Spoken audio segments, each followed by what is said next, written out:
આસારામ પણ સુરતમાંથી મળી આવ્યા. સત્યમ નામનો યોગ આશ્રમ તેઓ ચલાવી રહ્યા હતા અને આ આશ્રમ પ્રદીપ નામનો વ્યક્તિ ચલાવી રહ્યો હતો. આ વ્યક્તિ અસાધ્ય રોગોની સારવારના નામે આ આશ્રમ ચલાવી રહ્યો હતો. તેમની પાસેથી 2 કરોડની ડુપ્લિકેટ ચલણી નોટો પણ મળી આવી અને રાત્રે આ આશ્રમમાં યુવતીઓની આવન જાવન પણ થતી અને આ બાબા આશ્રમના નામે આવી બધી પાપલીલાઓ કરતા હતા અને યોગગુરુની ધરપકડ પણ થઈ ગઈ છે અને તેમને રિમાન્ડ પણ મેળવી લીધા છે.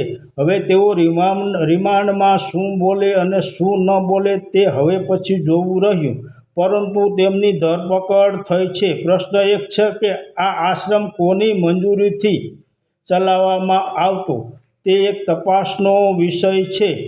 આને ગુરુ કહેવાય, આને યોગ ગુરુ કહેવાય કે ભોગ ગુરુ? આ ભોગ ગુરુની પાપલીલાનો પર્દાફાશ થઈ ગયો છે.